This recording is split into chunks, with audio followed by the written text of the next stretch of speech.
She cut the birthday cake with one hand and sliced me out of her life with the other. The frosting was store-bought, the betrayal wasn't. I smiled, took the smallest piece, and pocketed the key that still had my name on it. She handed me a slice of cake with one hand and humiliation with the other.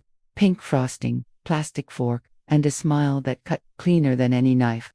"You've been over a lot lately," she said, voice soft enough to bruise. "We need to start setting better boundaries." Neighbors laughed in the background. Balloons squeaked against folding chairs. It was my birthday, and suddenly, I wasn't welcome in the house I paid for. Lisa said it like she was offering wisdom, not eviction. And Daniel, he stirred his lemonade like it held a different answer if he just kept looking down. Not a word, not even a glance. I swallowed the bite of cake too fast. Frosting caught in my throat like pride. My hands didn't shake. I'd learned that skill long ago, holding still while people walk over you in heels and good intentions. "It's nothing personal," Lisa added, that phrase, always a warning label before something cuts deep. "You and Daniel have always been close, but we're trying to make space. For us," I wanted to laugh. Space? They wouldn't have space if it weren't for my name on the deed. I'd written the down payment check the year after my husband died, sold my car, drained the savings, told myself it was for family, for roots. And now I was a weed in their garden. I looked at Daniel again, still nothing. A man who once couldn't sleep without checking if I locked the front door, now silent while his wife locked me out of the life I helped build. The air smelled like sunscreen and grilled onions. Someone started singing off-key, "Happy Birthday, Dear Nuara." I smiled, because sometimes, when the floor falls out, all you can do is stand still and pretend it's a dance. After the song, I excused myself to freshen up. The hallway inside was blessedly empty, cool, quiet, the kind of quiet where your thoughts sound louder than footsteps. I walked past the gallery wall, their family photos. Lisa front and center, in most of them. Me, cropped arms, background smiles. I reached the key hook without meaning to. The one I'd hung myself 6 years ago. And there it was, the extra key. The one I gave them when I said, "In case of emergencies." Apparently, being me was the emergency now. I stood there for a beat, long enough to hear my own pulse. Then I reached up, slipped it from the hook, and closed my fist around it like a prayer. No one saw me, and that felt exactly right. The purse on the counter was floral, pink roses, slightly faded, stubborn in their bloom. I slipped the key inside and zipped it shut, not in anger, not even revenge, just reminder. I stepped back outside to polite claps and a paper plate of melting ice cream. "Everything okay?" Lisa asked, feigning concern with an eyebrow twitch. "Lovely," I said, and kissed her cheek, the same way I used to kiss scraped knees, quick, tight, and full of swallowed things. Daniel gave me a side hug. "Thanks for coming, Mom." Coming, as if I was a guest. "Of course, sweetheart," I said. Then I took my purse, my dignity, and the key, and walked out the side gate. I didn't look back, because sometimes survival isn't loud, it's quiet. Clicking shut behind you, the metal of the key felt warm in my palm, like it still remembered me. This wasn't a theft, it was a reclamation, of space, of memory, of spine.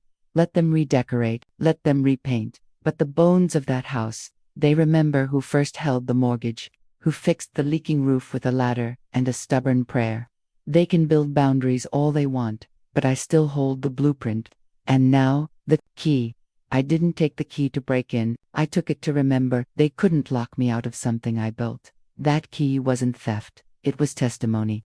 And it sat now center stage on my kitchen table, catching the morning sun like it still had something to say. The apartment was quiet, too quiet. No fridge hum, no footsteps overhead, just the kind of stillness that makes you question if you've disappeared or simply been erased. I poured my coffee and pulled the manila folder from the drawer I always avoided, the just-in-case drawer, where I kept my husband's final tax returns and the house deed, signed, notarized, untouched since the year after his funeral. His name was still there, and so was mine, only mine. I traced my finger over the embossed seal, felt the same twinge in my stomach I did when I first saw that house listed 2-3 beds, 2 baths, and a porch that begged for rocking chairs and lemonade. That porch never saw lemonade, but it saw scraped knees, apology hugs, and one Thanksgiving, where Daniel cried because the turkey was dry and his wife said nothing. I dialed the bank's number, not because I didn't believe the papers, but because I needed someone else to say it. Homeownership Department. This is Mark speaking. How can I help you today? My name is Nora Ellison. I need to verify property records for 218 West Maple. Awaited. Felt the cursor blinking in my mind. Yes, ma'am, he said after a beat. According to our records, you're the sole owner on file. The silence that followed wasn't awkward. It was sacred. Like hearing your own name spoken back to you. After being called too much, and just visiting for too long, they've been living there like it's theirs, I said softly. Not to him, to myself, to the walls. He paused. Do you want me to email you a copy for your records? I didn't hesitate. Yes, please. I hung up, then sat there in the kind of stillness that isn't numb, just wide open. There are decisions that feel like slamming doors, and then there are the quiet ones. The ones where you push a single domino and let gravity do the rest. I opened my laptop, typed my lawyer's email like muscle memory. Subject, title verification, action request attachment, deed.pdf message, let's confirm everything. I'm ready. I hit send, then sat back in the chair that used to belong to my husband's office desk, a relic of logic, wooden spine, and mid-century truth. The floral purse sat on the counter, same as always. Inside it, a stick of peppermint gum, a broken hair comb, and the key, the one Lisa never asked for back, the one Daniel forgot I ever had. A few days passed, enough time for second thoughts to creep in, and for me to show them the door. Then it arrived. Cream envelope, thick stock. No return address. Just my name, in neat, black ink, inside. Confirmation. The house was, and had always been, legally mine. Lisa was never added. Daniel never requested it. My lawyer included a post-it. You've got options. Let me know how far you want to go. I stared at the page like it might blink first. My name, printed in bold. No co, no and, just me. I looked around my apartment. The place they called cute when they visited once. The place I called safe after years of walking on eggshells in my own living room. And then, I whispered it. Not a scream, just breath and truth stitched together. They don't know what they've started. That night, I placed the key back in my purse. But this time, it didn't feel like a secret. It felt like strategy. There's a difference between letting go and being pushed out, between staying quiet and being silenced. They thought they'd drawn the final line in chalk, but I still hold the pen. Let them believe I walked away. Let them sleep easy. Because the next knock on that door, it won't be for cake. It'll be for consequences. I kept receipts. Every appliance. Man, some women keep perfume bottles and love letters. UAL. Every roof patch invoice, every quiet proof that I showed up long after applause stopped. The storage bin lids groaned like old bones when I popped them open.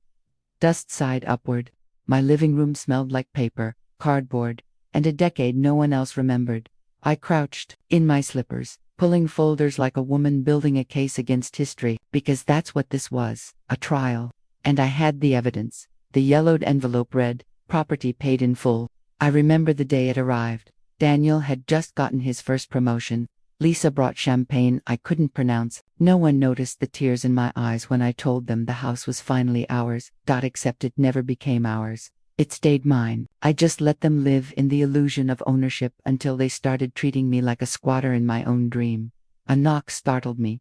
I opened the door to Mr. Keller, flannel shirt, crooked smile, and a plate of lemon bars he pretended his wife still baked. I saw your light on, he said. You digging up the past or burying it? Little of both, I answered, stepping aside. He took one look at the mountain of receipts and shook his head. You kept all this. Someone had to, I said. I held up a plumbing bill. $1,2 for a pipe under their kitchen. Daniel was still in college. Lisa called it a gift. I called it Tuesday. Keller snorted. They talked like they built it, but they never even laid the foundation. I nodded. They just moved in and started erasing. He leaned down, picked up a faded photo from one of the boxes. Daniel, age 10, sitting on the porch with a popsicle and a band-aid on his knee. This place has your fingerprints all over it, he said. Not theirs. I sat back, exhaustion pooling in my shoulders. Was reclaiming the house selfish, or was it self-respect? Did it matter? I reached for a notebook, the one with the red elastic band. I tore out a clean sheet and wrote the heading, Notice of Reclamation -218 W Maple. The pen felt heavier than it should have. I began listing facts. Original down payment from my account, sole owner on title, paid off in full 11 years ago, no, legal tenancy granted, house currently misrepresented. I wrote until the words blurred, until logic dulled the sting. Then I grabbed the last file in the bottom bin, property taxes. That's when I saw it.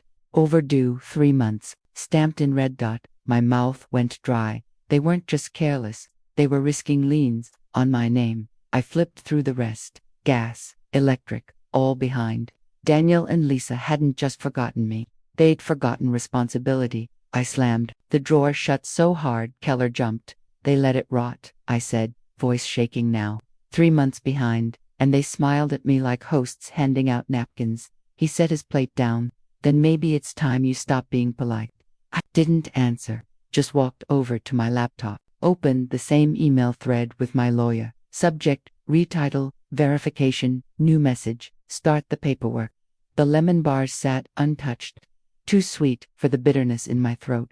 I tucked the receipts into a folder labeled Legacy, because that's what they were, proof of presence. Not noise, not credit, presence. Lisa once said I was overstepping, but she never saw the step stool I used to paint her nursery, never felt the cold I braved, fixing the furnace they never replaced. They erased my name from their mouths, but not from the deed. Now it's my turn to write it back in. The porch I once painted robin's egg blue was now peeling like sunburn, and the mailbox, the one Daniel built in 8th grade shop class, leaned to one side, rust bleeding down its spine like regret. They neglected more than just respect. They let the house rot. I parked across the street, windows half cracked, the engine still humming like it could warm up what I was about to see. The grass was overgrown, not wild enough to be called charming, just lazy. Plastic toys faded under the sun, left behind like afterthoughts. Even the porch swing sagged like it missed being used. I rolled down the window and took a picture, not from memory, for evidence. Mr. Keller tapped on my window before I noticed him, still wearing that frayed fishing hat like it was his crown. He leaned in, squinting. You checking up or checking in? I smiled thin. Neither. Just documenting. He looked toward the house, let out a whistle. Doesn't look like the castle they used to brag about at block parties. No, I said. Looks more like a cautionary tale. He walked around to the passenger side and opened the door without asking, like old friends do. They been quiet lately, he said. No BBQs, no Christmas lights. Lisa's car hasn't moved in weeks. I clicked another photo of the cracked front steps. The foundation's shifting. I murmured, metaphorically or literally. I didn't answer, just kept my eyes on the sagging gutter. The trash bins half closed. You'd think they'd care more about what was handed to them, Keller added, pulling at his collar, and I said it without thinking. That's the problem. It was handed. They never earned that house. Never stayed up all night Googling how to unclog a garbage disposal.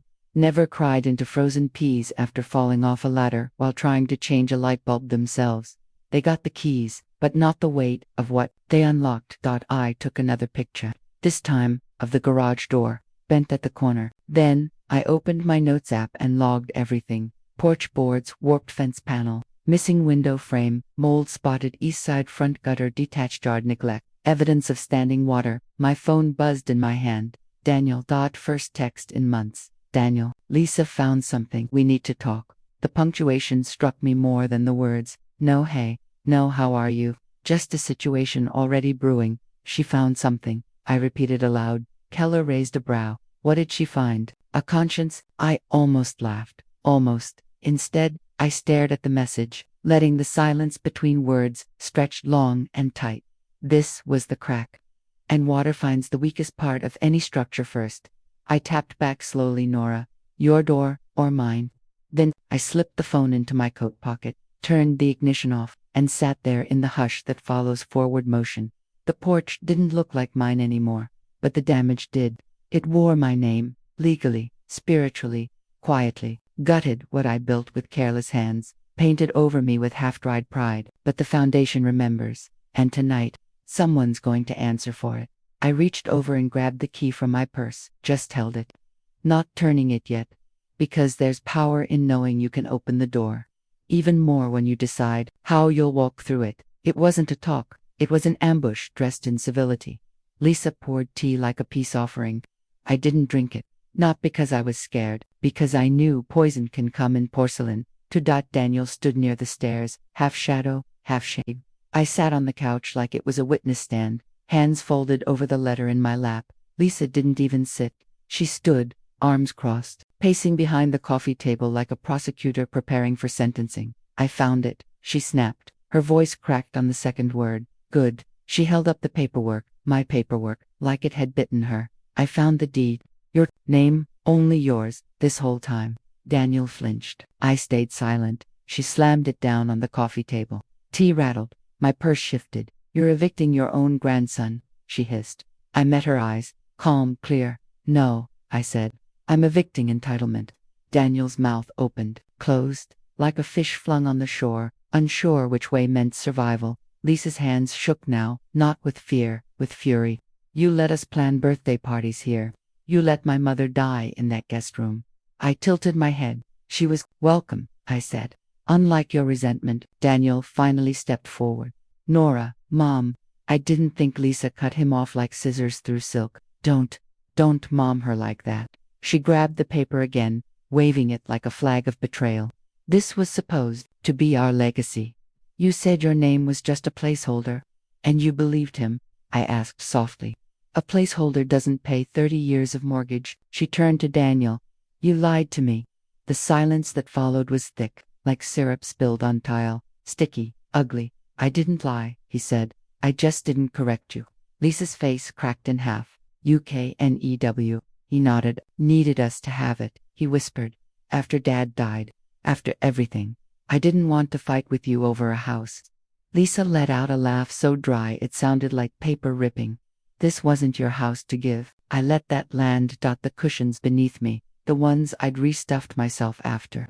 Daniel spilled paint in 7th grade, felt softer now. Lisa turned back to me, eyes glassy but sharp. You think this is justice. You think this is noble. You're blowing up your son's life because you feel disrespected. I didn't raise my voice. I didn't need to. I'm protecting what I built, what he inherited, and what you tried to erase. I reached into my purse, floral, stubborn, still here, and slid the letter across the table. Certified, notarized, final, 60 days, I said. Plenty of time to remember how it feels to earn something.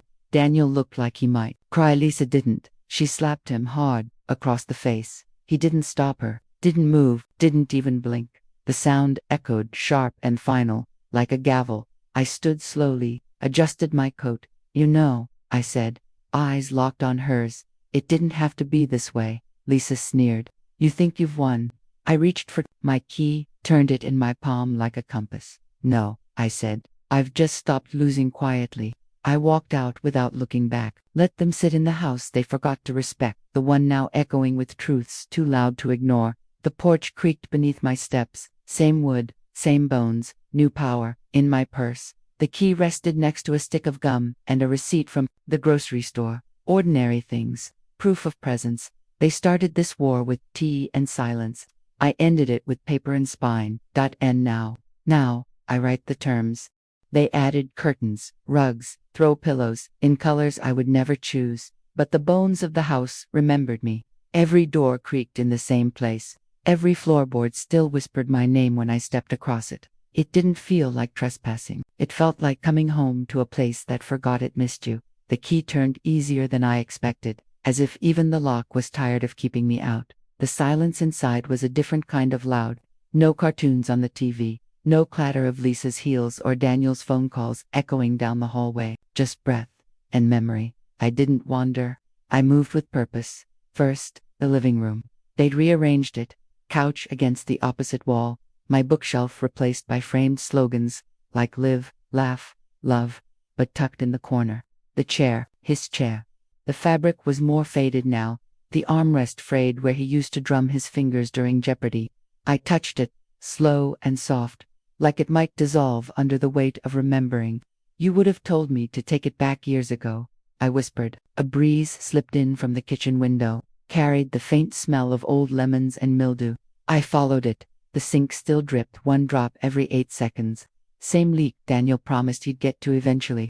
Funny thing about eventually, it rots the cabinet if you wait long enough. I opened the fridge out of habit. Empty. Just a half-used mustard bottle and a lone apple, bruised and forgotten. I closed it quietly, like apologizing to a ghost. The hallway hadn't changed. Same wall color, same light bulb, burned out in the ceiling. The guest room door was opened on inside, a toddler bed. Soft blue blanket with faded rockets. A stuffed dinosaur missing an eye. My grandson's room, and guilt-sharp, heavy, immediate. I stood in the doorway for too long, staring at the smallness of it all, the innocence, the collateral. Then, I turned.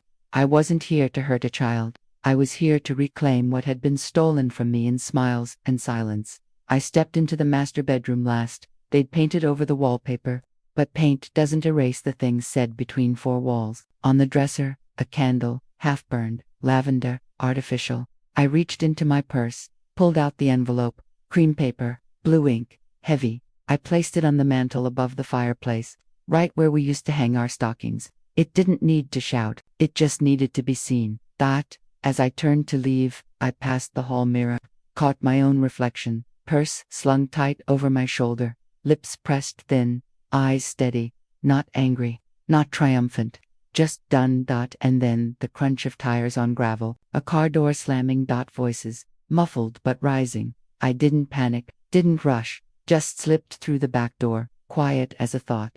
The backyard hadn't changed much. Same fence line, same rust on the garden tools, same porch light that flickered when the wind blew hard. I walked the path I once shoveled snow from in silence, the one I salted by hand so Daniel wouldn't slip on his way to school. Now I walked it alone, coat wrapped tight, purse pressed to my side, in it, the key, and a receipt from that morning's coffee. Ordinary things, proof I'd been here. The front door creaked open as I disappeared through the gate. Let them find the letter. Let them feel the weight of silence where shouting used to live. Reclamation isn't always loud. Sometimes it's a woman walking away with her chin high and her heels quiet. Because this wasn't a Bretkin, it was a remembering. And tonight, the house knew who it belonged to. Even if they didn't. I didn't mean to stay. But the car seat was warm, and silence had started to feel like company. Then I heard them, through the cracked window, across the lawn, words sharp enough to cut even from a distance. It wasn't a conversation. It was demolition. Lisa's voice tore through the air first. You lied to me, Daniel. Then footsteps hers, pacing the gravel like it had insulted her. You let me play house in a fantasy. You said your mom gave it to us. I shifted in my seat, heart pounding slow and deliberate, like it knew what came next wouldn't be clean. Daniel's voice was smaller, tired. She paid for everything, Lisa. Pause. After Dad died, she didn't ask anyone for help. She just did it. Lisa barked out a laugh, humorless, raw. Then go live with your mother. That landed hard. Even from here, I felt the shift. She stormed toward the door, keys in hand, fury stiff in every step. But Daniel didn't move. He just stood there, on the same driveway he once used to draw chalk cities and chase ice cream trucks. I watched him like I was watching a movie I used to love, familiar, and suddenly unrecognizable. He ran a hand through his hair, breathing heavy, and then he looked up, toward the street, toward me. At first I thought he was just looking past, but then he stepped off the curb, one foot, then another, slow, hesitant, like he didn't know if he'd be welcome. I didn't blink, didn't breathe, just sat behind the wheel as he walked toward my car. He stopped right at the window, knocked once, light, like asking permission. I rolled it down, just a few inches. The scent of winter and regret blew in with him. His eyes were red-rimmed, shoulders sagging, older than I remembered him being just yesterday. Can I stay with you tonight? He asked for a second. Just one. I saw him not as the man who betrayed my name, but as the boy who once broke a lamp and cried because he thought I'd never forgive him. I didn't answer right away, just looked at him, really looked. He was the storm and the debris, both the match and the ash. And me. I was the one holding the door, not just to my car, but to something far heavier. In the passenger seat, my purse sat open, key still inside, right beside the grocery receipt from the day everything changed. Get in, I said. Not a rescue, not a reunion, just a pause between impact and aftermath. He looked like a man, but curled up on the guest bed, knees tucked, spine bent, He looked more like the boy I used to carry when night terrors came calling. Back then, I'd hum until his body softened. Tonight, there was no humming. Just silence thick enough to choke on. The room smelled like laundry detergent and lemon floor polish. Clean. Unlived in. The one space in my apartment that hadn't earned memories yet. I sat in the doorway, light low. He hadn't spoken since we left the driveway. He stared at the ceiling like it owed him an answer. When he finally did speak, his voice cracked in the middle, like a branch splitting under weight. I thought lying would protect everyone. I kept my eyes on the floor. The thing about lies, I said, is they don't stay still. They grow legs. He turned his face toward me. Lisa kept asking about the deed. I always changed the subject, said it was complicated. It wasn't, I replied. You just made it feel that way. He nodded once. Not in agreement, in surrender. I didn't put her on the title, he said. Long pause, because I was never sure. The words hung there, naked, not cruel, just honest in the way only broken things are. He sat up, running a hand through his hair. I thought marriage was supposed to be about trust, about building something. And you built it on sand, I whispered. A beat passed, then two. He wiped at his face like a man embarrassed to need comfort. I didn't mean for it to go this far, he said. You didn't mean for it to be found out, I corrected. There's a difference. He winced. Truth always lands hard when it echoes back in your mother's voice. Still, I softened, just enough to not shatter him. You know what your father would have said, I asked. He looked up. He would have said, a man doesn't hide behind silence, he walks through it. Daniel nodded, eyes glassy now. I wish I remembered him better. You remember enough to know that wasn't him, I said gently. A buzz broke the stillness. He reached into his pocket, checked the screen, didn't answer. I didn't need to ask. I knew. He turned the phone toward me anyway. Voicemail icon blinking like a warning light. Ignore it, he whispered. Please. But something in me, old, sharp, unrelenting, made me reach. I tapped play. Lisa's voice exploded into the quiet like a match to kerosene. If you don't bring him back, I'll ruin you. You hear me? Ruin you. I will take everything. The kid, the accounts, the sympathy. You think your mother wins this. She doesn't. She ends up alone again, like always. Daniel's face crumpled. Not fear, not shame, just exhaustion. The kind that builds behind your eyes after years of pretending. I handed him the phone back, stood up slowly. She doesn't scare me, I said, and I meant it. He looked up at me, voice small. She used to love me, Mom. She still does, I said. Just not in the way that helps you grow. He let out a breath, one that sounded like surrender. I don't know what to do next. I walked over, smoothed the corner of the blanket. You sleep, and after that, we decide who you're going to be. I turned off the light and left the door cracked, just like I used to. The hallway felt longer now, quieter, but not lonely.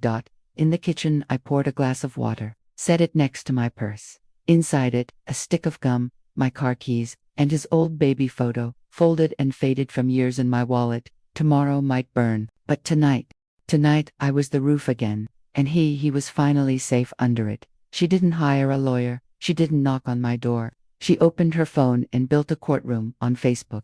Same impact, less ethics, more likes. I woke to 47 notifications, and a pit in my stomach that knew before my eyes did. First came the post, a filtered photo of their front porch, captioned like a headline, "After 12 years of living here, my mill decided she wants her house back. My son just lost his home. I just lost faith in family."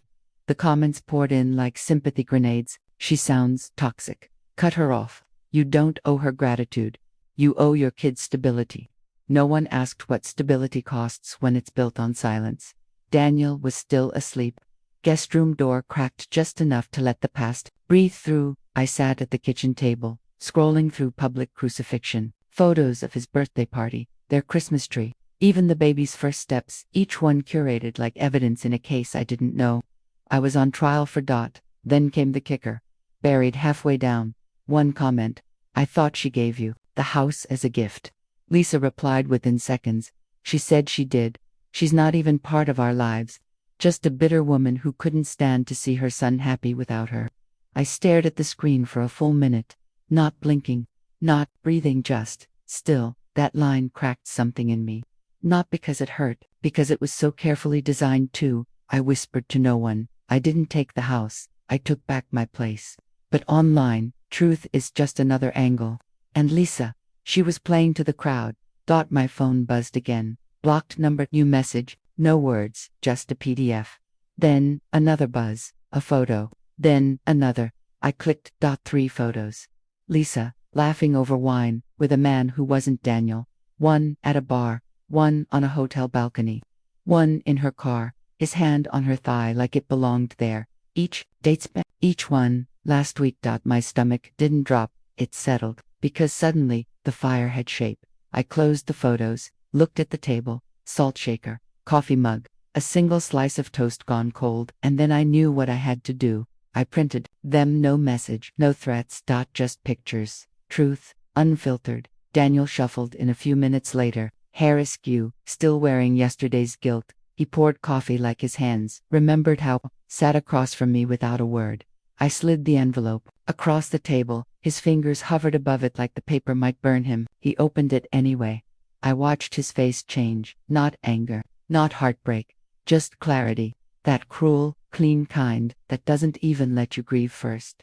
She told the world I stole her home, I said, and she's in hotel rooms while you blame yourself for the collapse. He didn't speak, didn't need to. I saw it in the way his hands trembled, then steadied. She's not who I married, he finally whispered. I looked at him, soft, but steady. No, I said, but maybe she's who you settled for. He stood up, took the envelope, folded it once, slipped it into his coat. What do I do now? You tell the truth, I said. Not online, not in court, in your own mirror first. As he left the room, the chair across from me stayed warm, the one his father used to sit in, hands folded, voice firm. I reached into my purse, pulled out the baby photo, smoothed its bent corner. Outside, the sun broke through, pale, but present. Light spilled across the kitchen floor like forgiveness. Let Lisa write posts. Let strangers pick sides, because truth doesn't need applause. It just needs daylight. And, this morning, the sun chose my kitchen. Some betrayals don't scream. They smolder. They sit in your lungs and char your breath until one day, the exhale smells like truth. That morning, Daniel didn't cry. He folded the envelope, tucked it under his palm like a paperweight for every lie he'd built his marriage on. We sat in silence, the way only two people who've run out of pretending can. No more explaining, no more spinning, just gravity. He pushed his coffee away, didn't drink it, didn't touch anything. I didn't want to be the reason it all ended, he said. I nodded, slow, not dismissive, just knowing. Then don't be, I said. Let the truth be. He looked at me not as a mother, or a landlord, or the villain of someone else's timeline. He looked at me like a man, finally seeing the wreckage he helped build. I knew, he whispered, not all of it, not exactly, but I felt it, the distance, the quiet guilt, the way she started locking her phone. I just didn't want to name it. I stared at the wall across from us, a painting from the thrift store, muted blues and heavy brushstrokes, a sailboat in a storm. She once told me I was boring, he added, not cruel, just plain, predictable, the kind of man you marry when you're tired of passion. My breath caught. She said that. I asked. He shook his head. No, she implied it every day. In silence, in sideways glances, in how fast she laughed at other men's jokes. And suddenly, I didn't feel anger. I felt mourning. Not for the marriage, but for the version of my son who kept shrinking himself to stay loved. I stayed, he said, because of the kid. Because I thought being unhappy was better than being apart, because leaving would mean failure. And I've already disappointed so many people. You didn't disappoint me, I said, voice low. He looked up, and this time, he believed it. Later that afternoon, he packed a single duffel, no fanfare, no drama, just the essentials, jeans, t-shirts, the toothbrush he left in the guest bathroom during visits that stopped feeling like visits. He didn't slam the door. He didn't write a letter. He just called her, told her it was over, told her the house was no longer her war zone, and that the truth, the full, blistering, naked truth, would be what they co-parented with now. I didn't listen in, didn't need to. When he hung up, he looked like he'd aged 10 years in 10 minutes, but his spine was straighter, his voice steadier. And that night, the guest bed stayed made. The next day, A courier dropped a plain manila envelope at my door. No return address. No frills. Just 5 typed words. Full possession, reinstated. Signed below. The lawyer's seal embossed in the corner. The kind of official that ends arguments before they start. Lisa had vacated. No more threats. No more comments. She left the house and the Facebook post untouched. Like a battlefield, no longer worth the blood. I placed the document on the kitchen table, right beside the salt shaker, the coffee mug, and that faded photo of Daniel with chocolate cake on his face at 5 years old. For the first time in weeks, I exhaled without checking for smoke. I ran my fingers across the embossed seal. Cool, clean, final. The house was mine again. But more than that, I was. Not because a lawyer said so. Because I stopped shrinking to be palatable. The sun hit the floor just right that morning. Gold on linoleum. Warmth on old bones. I didn't smile. Not yet. But I did something better. I stood up and started boiling water. For tea, I wasn't afraid to drink anymore. Winning the house didn't feel like victory. It felt like walking into a church after the congregation has left quiet, hollow, full of ghosts who used to clap. The key turned, but the lock didn't sing. No relief, no welcome. Just that old creak I used to mistake for charm. I stepped inside. The air was different. Still mine, but tired, like it had been holding its breath through the war. The living room was bare. No couch, no framed clichés, just walls that remembered everything. I didn't wander. I followed the silence, down the hallway, past the scuffed baseboard Daniel once crashed his tricycle into. I used to laugh about it. Said it gave the wall character. Lisa wanted to repaint it. Said it looked like damage. We weren't talking about the same thing. I reached the master bedroom and stood in the doorway. It felt smaller than I remembered. Or maybe I'd just grown. The hardwood creaked beneath my heel, right where it always did. And that's when I saw them. The faint drag marks on the floor. A set of tiny grooves under the window. Crayon green. A plastic truck had once been pushed there, again and again and again, by hands still too clumsy for balance. You left your mess here, little one, I whispered. And your silence. I knelt down, tracing one line with my finger. Dust clung to the edge like grief too stubborn to wipe away. I didn't cry. I just knelt there, wondering if love always leaves marks that no amount of cleaning can erase. I stood up, smoothed my coat, and exhaled. Not this time, I said to the walls. I walked to the kitchen, opened every cabinet, one by one. They echoed back emptiness. Like the house was asking, what now? And I didn't have an answer until I saw the flyer. It had been stuffed in my mailbox last week. Still folded. Still forgotten. Neighborhood Housing Initiative, helping displaced families find stability. I held it in my hand for a long time, not reading, just feeling the weight of it. It didn't feel like surrender. It felt like release. I dialed the number. I'm not selling, I said. I'm offering. They asked me what kind of family I was looking for. Ones who've known storms, I said, but are still willing to plant something. That afternoon, I swept the floors, polished the stove, lit the old cinnamon candle I kept under the sink, not to stage it, to bless it. By evening, I heard the crunch of tires on the gravel, looked out the window, a modest car, a young couple stepping out, tired eyes, but their toddler giggled like the world was still good. The mother smoothed her shirt. The father lifted the child. And together, they walked toward the porch I once thought I'd grow old on. I stood behind the curtain, breath shallow. I wasn't ready to open the door, not yet, but I watched their shadows stretch across the walkway, watched the child reach out to ring the doorbell with sticky fingers, the same bell Daniel once pressed with chocolate hands, the same steps I used to scrub while humming lullabies. Reached into my coat pocket, felt the key, cool, familiar, heavy with the past, but for the first time, I didn't want to use it, because this house didn't need a lock anymore. It needed a beginning. I didn't need a home. I needed to give one. There's a difference. One shelters you, the other frees you. When I opened the door, the toddler squealed like he'd been invited into Narnia. He ran past me, arms out like wings. Malik chuckled under his breath. Ava whispered an apology. I waved it off. Let him explore. That's what homes are for. They stepped in slow, like the floorboards might judge them. I knew that look, the hesitance of people who'd been told no in too many forms, not qualified, not enough income, not from here. Malik wore his nervousness in the way his fingers kept touching the brim of his hat. Ava, in the way her eyes moved, cataloging everything, but never lingering long enough to seem presumptuous. She turned to me near the entryway. I used to pass this house on the bus. Always thought it looked safe. Safe. Not beautiful. Not big. Safe. That's what children hope for, but adults never say aloud. I led them through the rooms. Didn't narrate. Didn't pitch. Just let them see. In the kitchen. Ava paused. Ran a hand across the old countertop like she was feeling for stories. I can already smell Sunday pancakes, she said, half-smiling. Malik laughed softly. She burns them, he whispered.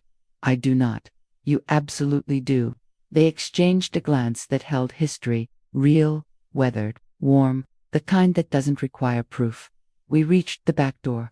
The toddler was crouched in the corner, inspecting a long-dead ladybug like it might come back to life. He looked up and smiled at me. 2 teeth missing, not a care in the world, and that's when it hit me. This house wasn't grieving anymore. It was waiting. I know this might seem fast, I said. Ava turned. It doesn't, Malik nodded. Some things feel right without taking their time. I reached into my pocket, held up the key, the one I'd carried through decades of meal prep, scraped knees, birthdays, and breakdowns. This isn't charity, I said, voice steady. It's legacy. Take care of it. Ava took the key with both hands, like it was communion. She didn't say thank you. She said, we will. And I believed her. I stepped back into the hallway, letting them breathe in the space without me. From the front window, I could see their car still running, a diaper bag on the seat, a cracked sun visor. Proof of trying. Proof of showing up. I was halfway to the door when I heard the mail slot click. An envelope dropped, soft as a feather. I turned. It was thick paper, blue ink, small handwriting. I knew it before I touched it. My grandson's crooked N on the front. I opened it with both hands. No glitter, no cartoon animals, just a single card with block letters. I miss you. No punctuation, no signature, just truth in toddler form. I pressed the card to my chest, closed my eyes, and let that be the first thing I brought back with me. Not the house, not the key, just that boy's open heart. I tucked the card into my coat pocket. Same one that once held keys, receipts, defenses, but today, it held a future barely formed, but already flickering. Behind me, laughter bounced through the walls like light. Not mine anymore, but no longer empty. I stepped out onto the porch, closed the door behind me, not to shut the past out, but to keep something good in. 3 misspelled words. 1 entire world, stitched back together with crayon and courage. I miss you. No comma, no space between miss and you. But I read it like scripture. Rain slid down the window that morning like a lullaby gone slow, the kind of soft gray that makes tea feel medicinal. I hadn't moved in hours, still in my robe, the card on the table, still touching it like it might dissolve. Then my phone buzzed. Daniel. I answered without a hello. I didn't tell him to write that, he said. His voice was different, not ashamed, not apologetic, just soft. He asked me how to spell miss, he continued. And then he asked if he needed your address. I blinked at the card. That tiny crooked N he'd remembered. Me. My name. The mailbox I used to lift him toward, so he could mail pebbles. He's been asking about you, Daniel said. Every night before bed.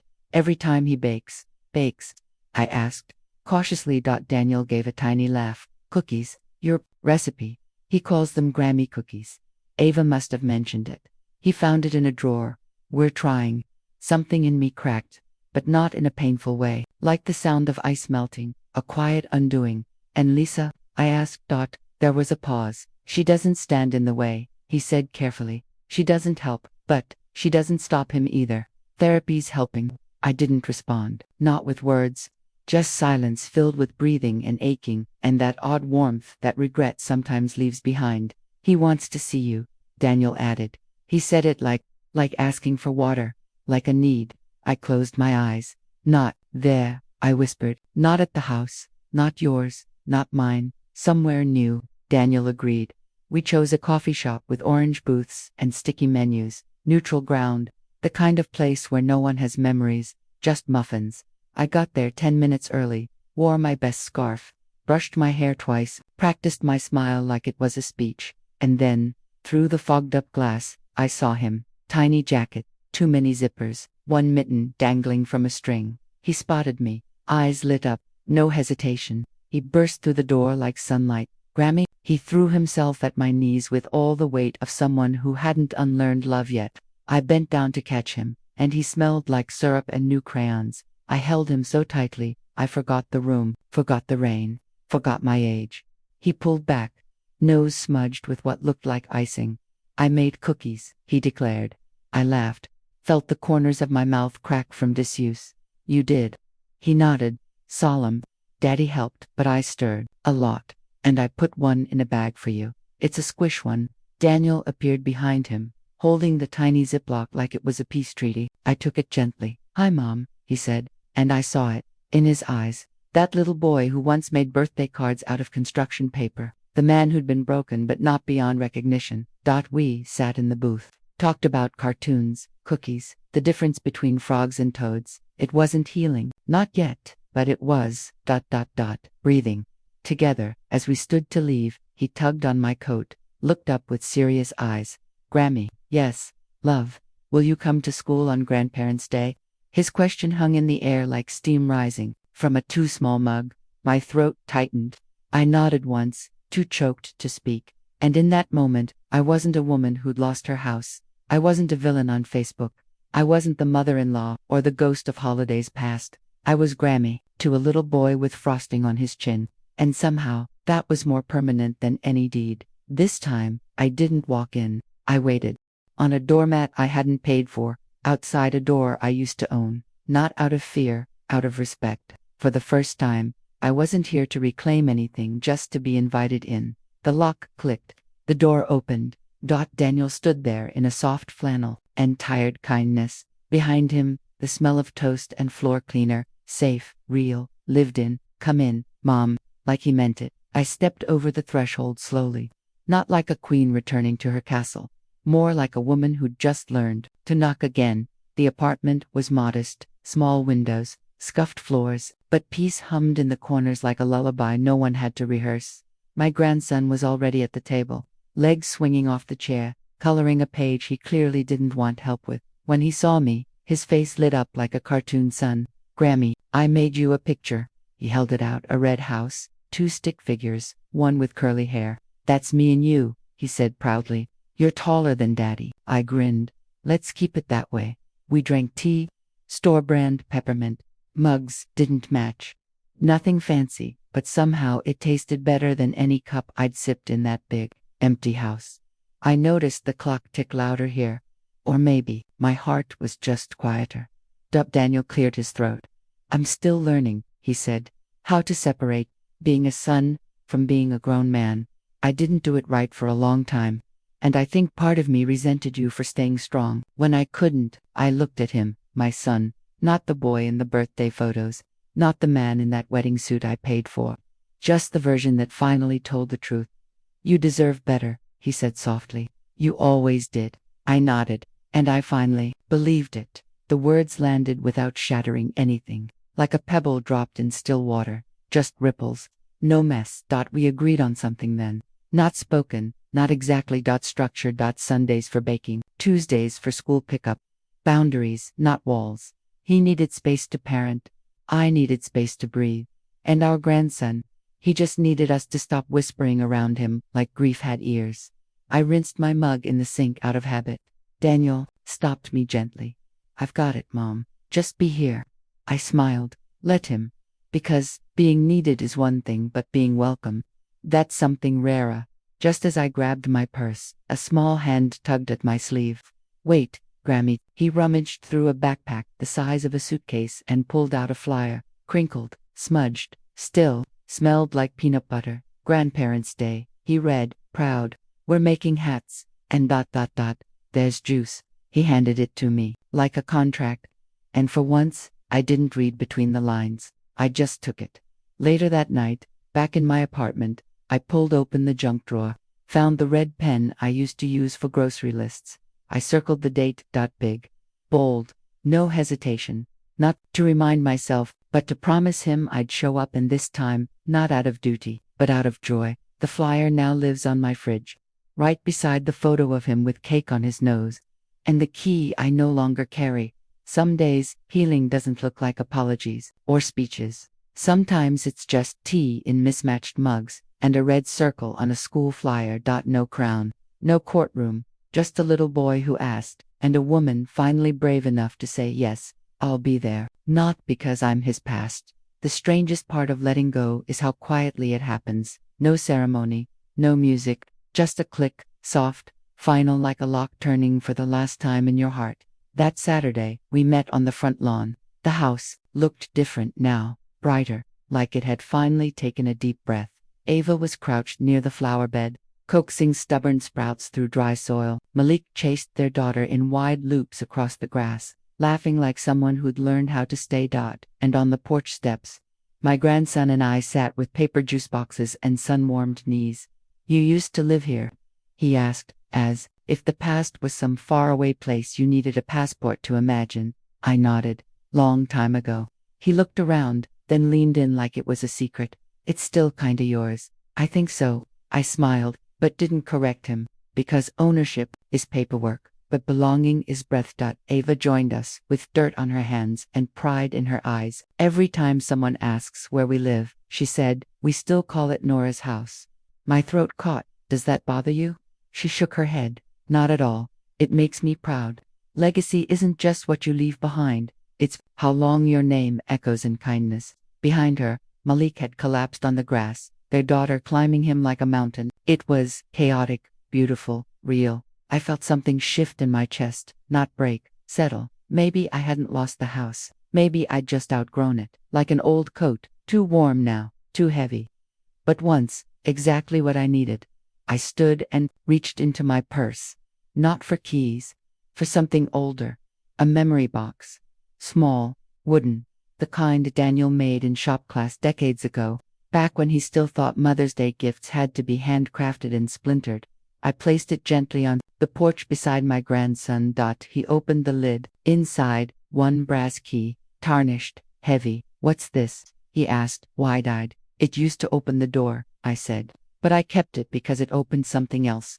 A folded note rested beneath it. My handwriting, slanted, careful. Read it when you're older, I told him. He nodded, solemn the way only kids can pretend to understand things meant for grown hearts. We sat there for a while, watching the sun slip behind the roofline. He leaned on my shoulder. I rubbed circles into his back. No words needed. Behind us, the house lights turned on. Not mine to switch. But somehow, still warm, as the porch light buzzed to life. Ava stepped out and offered one last smile. Stay for dinner. I shook my head. Not tonight, but thank you. She nodded, didn't press. And that small mercy meant more than any feast. I walked back to my car alone. Not lonely, just full. When I reached my apartment, I opened the fridge to see the flyer still magnet pinned next to the photo of him with cake on his nose. The red circle was beginning to fade. I reached for a new marker, this time, permanent.